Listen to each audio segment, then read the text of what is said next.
চাই না, তৃণমূলের ট্যাগ লাগানো মানুষদের তো আরোই নিতে চাই না। রঞ্জন ব্যাপারীর মনে হলো যে দুর্নীতি হয়েছে তার দলে, এতদিন চুপ করেছিলেন কেন? আপনার তো ইমিডিয়েটলি রেজিগনেশন দেওয়া উচিত আপনার বিধায়ক পদ থেকে। আপনি বলে দিন আপনার সুপ্রিমোকে আপনি থাকবেন না। এর থেকে লজ্জার কিছু হতে পারে যে আপনি একজন বিধায়ক হয়ে আপনার এলাকাতে আপনি ঢুকতে পারছেন না?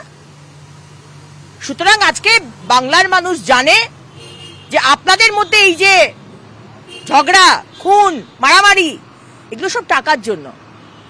আমার আপনার মতো মানুষের কাছ থেকে, সাধারণ বাংলার মানুষের কাছ থেকে টাকাগুলোকে চুরি করে নিজের পরিবারের ডেভেলপমেন্ট, উন্নয়ন কি করে করতে হয়, এটা টিএমসির কাছ থেকে শিখতে হয়। কে কত বকরা, কে কত সিন্ডিকেট চালাবে, কে কত তোলা তুলবে, কে কত কাটমানি নেবে, এই সবের নিয়ে আপনাদের ঝগড়া। সুতরাং মনোরঞ্জন দা এখন ভালো সেজে লাভ নেই। যদি সিদ্ধান্তটা সোজা থাকে তাহলে রিজাইন করে দিন। আপনার সুপ্রিমোর মুখের ওপর আপনার রেজিগনেশন ছুড়ে দিন যে এরকম পার্টিতে থাকবো না। কিন্তু আপনার সিদ্ধান্তটা বোধহয় অতটা সোজা নয়, যে কারণে আপনি ক্ষমা চেয়েছেন। আমি বলার কে? আর আপনাদের এটা মনে হবার কোনো কারণ নেই যে যে কোনো এরা গেরা সে করবে, রিজাইন করবে, বা সে একটুখানি কথা বললেই সঙ্গে সঙ্গে বিজেপি তাকে লুফে নেবে।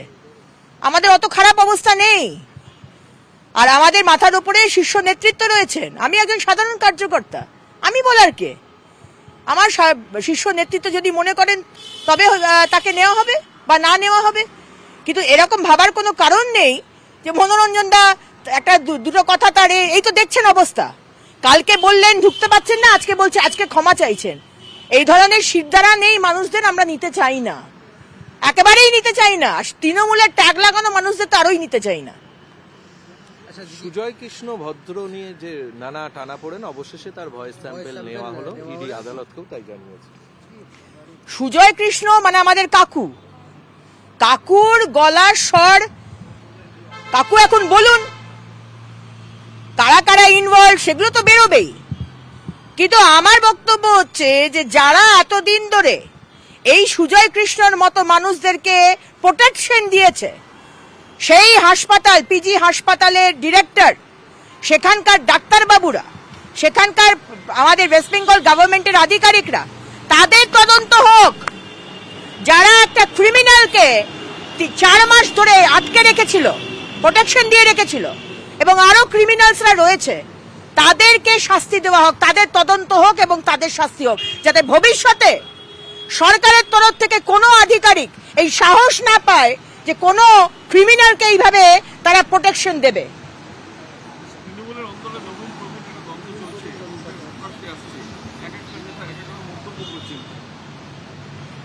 শেষ হওয়ার সময় এসে গেছে, আমরা বহুদিন ধরেই বলছিলাম। কারণ যে দলের কোনো নীতি নেই, কোনো আদর্শ নেই, কোনো ফাউন্ডেশন নেই, যারা দাঁড়িয়ে রয়েছে শুধু মানুষদের ঠকিয়ে টাকা পয়সা চুরি করবে, তাহলে তাদের শেষ এইভাবেই হবে। এবং যারা একটা সংস্কৃতি, বাংলার সংস্কৃতি, কালচার, সেগুলোকে শেষ করে দিয়েছে। আজকে যে ভাষায় তারা কথা বলে, প্রবীণদের বলুন তারাও যেভাবে কথা বলে, নবীনদের বলুন তারাও যেভাবে কথা বলে, আমরা এগুলোর মধ্যে পড়তে চাই না। এটা হচ্ছে নর্দমার নালীতে ঢুকে নর্দমা পরিষ্কার করার চেষ্টা করা। আমরা করব না। আমাদের শুধু একটাই চিন্তা, বাংলার মানুষগুলো যেন ভালো থাকে, সুস্থ থাকে, সিকিউর থাকে।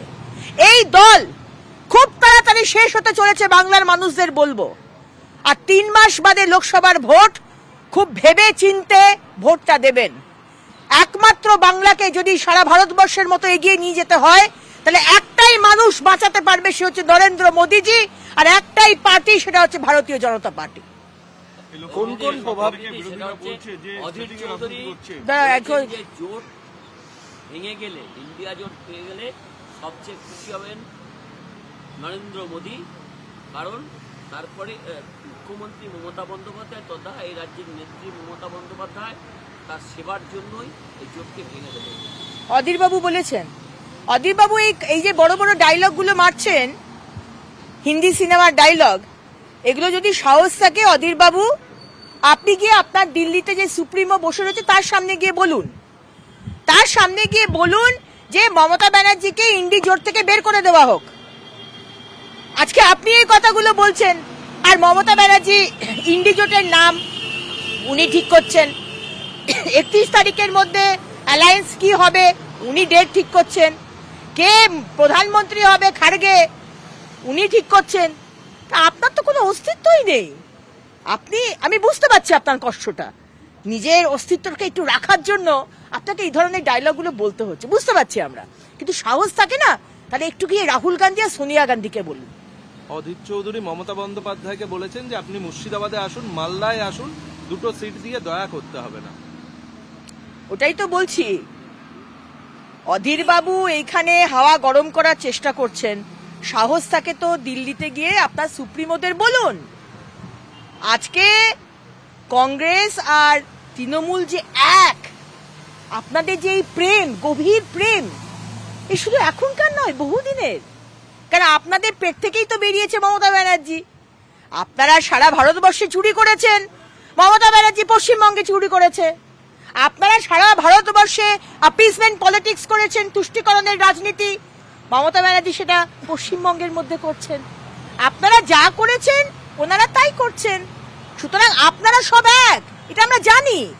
আপনি এখন হাওয়ায় বড় বড় ডায়লগ বলছেন, আপনি কতটা মমতা ব্যানার্জির প্রতিবাদ করছেন তার অ্যাকশনসের, বাংলার মানুষ আর আপনাকে বিশ্বাস করবে না, মানে আপনাদেরই আর বিশ্বাস করবে না। কামারহাটির ষষ্ঠী তলায় তৃণমূল কর্মী গুলিবিদ্ধ, এই ভর দুপুরের ঘটনা, 3 রাউন্ড গুলি চলেছে। ব্যারাকপুর বলে নয়, আজকে আমার আসানসোলে দেখুন না, সেখানেও তো সন্ধ্যেবেলাতে আমাদের ভগৎ সিং মোড়ের একটি হোটেলের মালিককে সন্ধ্যেবেলায় রিসেপশনে ঢুকে গুলি করে দিল। সিসিটিভি ক্যামেরাতে সবকিছু দেখা গেল, কিন্তু আজ অব্দি কেউ ধরা পড়লো না। আমাদের কার্যকর্তাকে রাস্তার মধ্যে মেরে দিল চাঁদা মোড়ে, ধরা পড়লো না। আমাদের কার্যকর্তা, আমাদের কি নাম, রাজু ঝা, তাকে শক্তি করে গুলি করে দিল, কেউ ধরা পড়েছে? সুতরাং আমরা সাধারণ মানুষ হচ্ছি কুকুর বেড়াল, কুত্তার বাচ্চা। আমরা মুখ্যমন্ত্রী টিএমসির কাছে আমরা কুত্তার বাচ্চা। আমরা রোজ মরবো, রোজ ছাগল বেড়ালের মতো মরবো, চাপা পড়ে মরবো, কারণ কিচ্ছু যায় আসে না। কারণ এই সরকারের অবজেক্টিভ হচ্ছে, এতক্ষণে নিশ্চয়ই বাংলার মানুষ বুঝে গেছে যে নিজেদের পরিবার আর নিজেদের কি করে এইটা একটু বাড়ানো যায়, এটাই হচ্ছে এজেন্ডা। কাকু শিশুদের বেডে রয়েছেন, মামলায় অভিযোগ এসছে এবং এই অভিযোগ হলে, সত্যি হলে সেটা মারাত্মক বলছেন প্রধান বিচারপতি ডিভিশন বেঞ্চ। এবং এসএসকেএমে কোন কোন প্রভাবশালী, কতদিন ধরে চিকিৎসা চলছে, তার বিস্তারিত রিপোর্ট রাজ্যকে দিতে বলে। দেখুন, আমাদের সম্পূর্ণ ভরসা বিচার ব্যবস্থার ওপর, সম্মানীয় বিচারপতির ওপর, এবং আমাদের দৃঢ় বিশ্বাস যে মমতা ব্যানার্জি এবং মমতার সরকার যতই চেষ্টা করুক, ওই বাচ্চাদের আইসিইউতে, তাকে বাচ্চার বেডে, যেরকম আপনারা ছবি দেখাচ্ছিলেন এইভাবে বসে রয়েছে, ছোট্ট ছোট্ট কাকু বসে রয়েছে, তাতেও কিছু লাভ হবে না। আপনার যে শাস্তি সেটা পেতেই হবে, কিন্তু তার সাথে বড় শাস্তি কি পাবেন জানেন? আমি বলবো যারা প্রোটেকশনটা দিয়েছে, এসএসকেএম এর ডিরেক্টর, আজকে যেসব ডাক্তারবাবুরা তার চিকিৎসা করেছে, ফলস রিপোর্ট দিয়েছে, আজকে যেসব আধিকারিকরা তাকে প্রোটেক্ট করে রেখেছে, এমন শাস্তি দেওয়া হোক যাতে আগামী দিনে কোনো পশ্চিমবঙ্গের এরকম গভর্নমেন্ট অফিসিয়ালস সাহস না পায় কোনো ক্রিমিনালকে এইভাবে প্রোটেকশন দিতে। আর আরো যেসব ক্রিমিনালস গুলো রয়েছে পিজিতে, তাদেরকেও বের করে আনা হোক, সব কটাকে শাস্তি দিতে হবে। কার্জন গেট মমতা বন্দ্যোপাধ্যায়ের আমলে তৈরি, বলছেন সায়নী ঘোষ, 12 বছরই এটা তৈরি হয়েছে। এখন সায়নী ঘোষের শিক্ষার যোগ্যতা যে কার্জন গেটকে সে বলে মমতা ব্যানার্জির তৈরি, মানে কতটা মানুষ তোষামোদি করতে করতে করতে করতে কতটা লিমিটে পৌঁছতে পারে যে আজকে এই ধরনের স্টেটমেন্ট একটি মহিলা সে করতে পারে। তার আমি কি উত্তর দেবো বলুন তো? এটা অশিক্ষিত অর্ধশিক্ষিত মানুষের আমি কি উত্তর দেবো? আমি এর উত্তর দেবো না।